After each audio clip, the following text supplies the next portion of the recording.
कि हमने star martial field के लास्ट एपिसोड में देखा कि जैंग शॉ की वजह से मैजिक जे आइलैंड पर एक थंडर बीस्ट जाग जाता है जो कि स्पेशली इंसानों के लिए ही बनाया गया था और उसकी ये खासियत होती है कि वो ह्यूमन ब्लड को सेंस करके उसे अपनी पावर्स की मदद से खत्म कर देगा। तो फिर जैंग शॉ अपनी जान बचाने के लिए लियाओ के पास में पहुंच जाता है क्योंकि उसको पता था कि लियाओ ही ऐसे बीस्ट को संभालने में माहिर है। लेकिन जब वो दोनों ही उसको हराने में नाकाम होने लगते हैं तो फिर जैंग शॉ अपनी एक खास तरीके की टेक्निक को यूज करता है जिसकी मदद से वो अपनी फुल बॉडी एनर्जी को लगाकर उस थंडर बीस्ट को हराता है और लियाओ उसकी गर्दन को भी काट देता है। लेकिन उस थंडर बीस्ट की सारी ताकत उसके सर में ही थी जिससे कि वो लियाओ के ऊपर हमला करके उसकी सारी स्पिरिचुअल एनर्जी को खत्म कर देता है। जिसके बाद अब हमें लियाओ को एक अलग ही डायमेंशन में जाते हुए दिखाया जाता है और फिर हमें उस मास्टर को दिखाया जाता है जिसको लियाओ ने अपने सपने में देखा था और साथ ही साथ वो लियाओ की यादों को अपने कब्जे में किए हुए था। लेकिन इस हमले की वजह से वहाँ पर इतना बड़ा पावर ब्लास्ट दिखाई देता है जिसकी वजह से लियाओ जिस बंधन में बंधा हुआ था वो तो वहाँ से अपने आप ही रिलीज हो जाता है और फिर वो भटक जाता है अपनी उन्हीं सारी यादों के बीच में जिनके बारे में उसको कुछ भी पता नहीं होता कि आखिर ये क्या चीजें हैं। लियाओ को अपनी यादें स्टोन्स की तरह नजर आती हैं लेकिन असल में तो लियाओ की बॉडी को कॉलेज के अंदर लाया जाता है क्योंकि उसकी बॉडी पर अटैक होने की वजह से वो बहुत ही बुरी तरीके से डैमेज हो चुका था। इसीलिए डॉक्टर सब उसका चेकअप करके ये बताते हैं लियाओ की बॉडी में जितनी भी स्पिरिचुअल एनर्जी थी वो अब पूरी तरीके से खत्म हो चुकी है। साथ ही उसका स्पिरिचुअल डेवलपमेंट रेट भी 7% से नीचे गिर चुका था जिससे कि उसकी पूरी की पूरी बॉडी ही पैरालाइज हो जाती है। लियाओ की बॉडी में जिंदा था तो केवल उसका दिमाग क्योंकि उसकी सारी स्पिरिचुअल एनर्जी केवल उसके दिमाग को बचाने में लगी हुई थी। इसीलिए अब ये भी कहा जा सकता था कि लियाओ कोमा में जा चुका है। इसीलिए अब डॉक्टर्स मिसलिंग को बताते हैं कि हम चाहे किसी भी मेडिसिन का इस्तेमाल क्यों ना कर ले लेकिन हम लोग लियाओ को दोबारा से नहीं जगा सकते। जिसकी वजह से फिर मिसलिंग काफी ज्यादा गुस्से में आ जाती है और वो डॉक्टर से कहती है कि मैं यहाँ पर तुम्हारी बेकार की बातों को सुनने के लिए नहीं खड़ी हूँ। तुम्हें अपनी पूरी कोशिश करनी होगी लियाओ को वापस लाने के लिए। तुम्हें मुझे बताना ही होगा कि आखिर मेरा लियाओ कब तक जागेगा।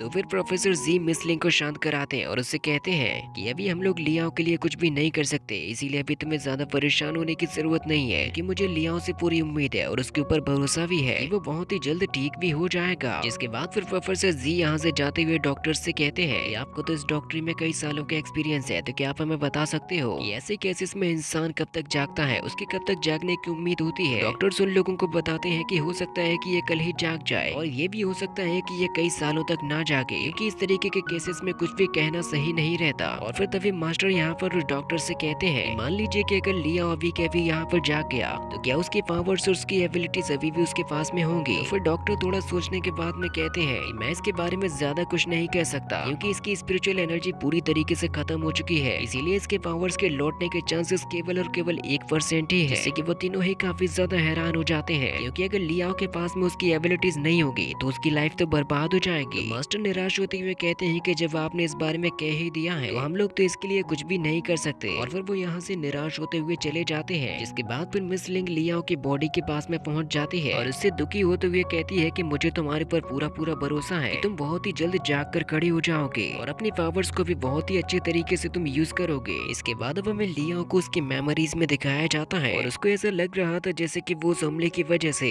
किसी अलग ही डायमेंशन में आ गया हो जहाँ पर उसको हजारों की तादाद में स्टोन्स लटके हुए नजर आते हैं जिनके बारे में वैसे भी उसको कुछ भी पता नहीं था कि आखिर ये क्या चीजें हैं। लेकिन वो एक चीज को काफी अच्छे तरीके से जानता था ये सब कुछ उस एलियन बीस्ट की वजह से हुआ है जिसने उसके ऊपर हमला करके उसे ऐसा बना दिया। लियाओ कहता है कि ये एलियन बीस्ट जरूर उसकी यादों को मिटाना चाहता है ताकि उसकी रियल बॉडी के साथ साथ वो भी यहाँ पर पूरी तरीके से खत्म हो जाए क्योंकि जब वो इतने बड़े बीस्ट से लड़ गया तो आखिर क्यों वो उसके एक छोटे से अटैक को नहीं संभाल पाया। और फिर उसको धीरे धीरे ये भी समझ में आ जाता है कि उसके चारों तरफ ये जितने भी स्टोन्स हैं वो उसके दिमाग में छिपी हुई काउंटलेस मेमोरीज है जिनमें से उसको रियल वर्ल्ड की मेमोरी के बारे में खोजना होगा ताकि वो दोबारा से अपनी बॉडी को रीएक्टिव कर सके। और ऐसा करने के लिए वो अपनी एक मेमोरी के पास में पहुंच जाता है और फिर जैसे ही लियाओ उस स्टोन के ऊपर अपना हाथ रखता है वो तुरंत ही उसी के अंदर एंटर कर जाता है। ये असल में उसकी मेमोरी होती है हजारों सालों पहले की जिसमें उसके पिछले जन्म की यादें छिपी हुई थी जहाँ पर मास्टर बीस्ट अपने स्टूडेंट्स को कुछ नई तरीके की टेक्निक्स के बारे में सिखा रहे होते हैं। लियाओ देखता है कि मास्टर बीस्ट अपने स्टूडेंट्स को अपनी फुल बॉडी एनर्जी को लगाकर स्पिरिचुअल अटैक को करना सिखा रहे हैं या फिर किस तरीके से कोई बंदा अपनी बॉडी एनर्जी को लगाकर एक स्पिरिचुअल अटैक कर सकता है और अपने सामने वाले को धूल चटा सकता है। साथ ही लियाओ को इस बात का रियलाइज होता है कि उसे उसके अलावा और कोई भी देख नहीं सकता क्योंकि वो खुद ही अपनी मेमोरी के अंदर घुसा हुआ है। जिसके बाद फिर मास्टर बीस्ट एक बंदे के सामने पहुंच जाते हैं जो कि असल में लियाओ के ही पिछले जन्म का रूप होता है और इसी की वजह से लियाओ के दिमाग में ये सारी यादें छिपी हुई थी